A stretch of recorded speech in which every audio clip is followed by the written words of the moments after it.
Metodología de la educación física, pensando en su relación con las teorías del aprendizaje.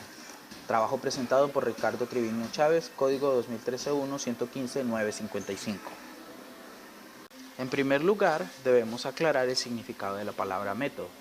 Etimológicamente, método significa, por un lado, método, que quiere decir meta, por otro, odos, que quiere decir camino.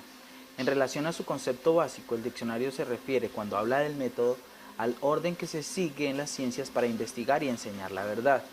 Una definición más elaborada acerca del método, pero en el mismo sentido, plantea que el método es el camino que nos lleva a conseguir el aprendizaje en los estudiantes, es decir, alcanzar los objetivos de enseñanza. ¿Qué método escoger?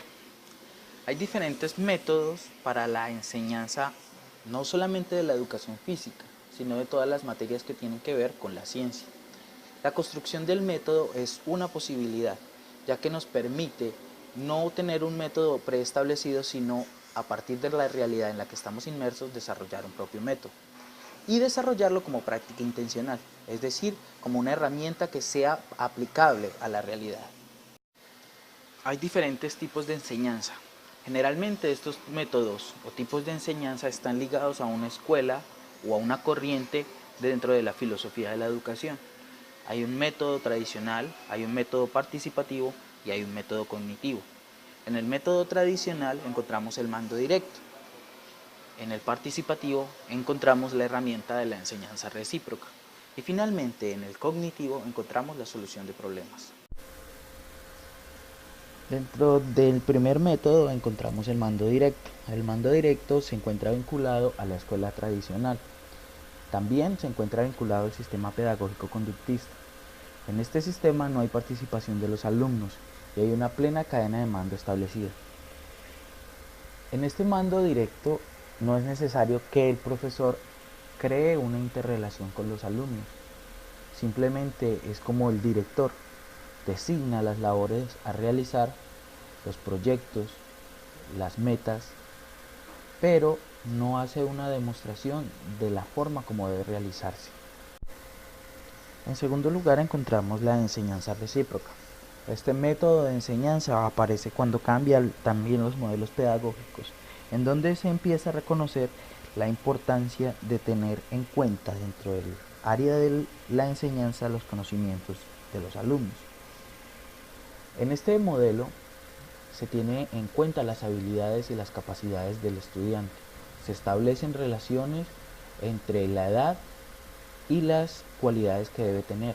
También hay una clara relación entre alumno y maestro, en donde se establecen los parámetros, las formas de evaluación y la metodología a seguir. Finalmente encontramos la solución de problemas. La solución de problemas aparece cuando ingresa la pedagogía cognitiva, en donde se empieza a pensar que la educación no debe ser simplemente una transmisión de conocimientos, sino que debe permitirse la autonomía total del estudiante. Es decir, el estudiante debe desarrollar sus propios métodos, sus propias formas de estudiar.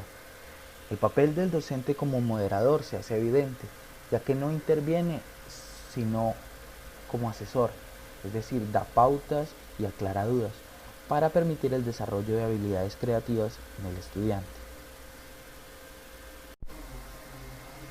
Conclusiones. Hemos visto que existen varios métodos de enseñanza que están determinados por el modelo pedagógico imperante en el momento histórico en el que aparece, es decir, que la posibilidad de elección está vigente. Se debe tener en cuenta que ningún método es bueno o malo en sí. Cada uno presenta particularidades que pueden ser aplicadas dependiendo de la realidad en la que se pretende utilizar. Por eso, la correcta elección del método es vital para el desarrollo de todas las actividades y objetivos propuestos al momento de plantear el currículo correspondiente al área y al caso particular, en este caso, la educación física. Pero el método debe pensarse como una herramienta para uso diario, no como un ente abstracto que queda en el papel o a la hora de desarrollar un proyecto educativo. Se elige con una intención y esta es determinada única y exclusivamente por el docente. También hay que saber que el método no es algo acabado. Al ser una herramienta para el desarrollo con personas, se debe prever la posibilidad de cambios y replanteamientos, no solo en el ámbito teórico, sino también en el aspecto pedagógico, pues no es lo mismo un método que didáctica. Al método se le puede considerar como el camino y la didáctica como la forma en cómo se va a recorrer ese camino. Ambas herramientas curriculares son necesarias y complementarias dentro de cualquier modelo pedagógico. Y finalmente, se debe tener en cuenta que al no ser estático, la posibilidad inclusive de usar varios métodos entre sí, dependiendo del entorno y de la disponibilidad de las personas, se puede elegir entre uno y otro método.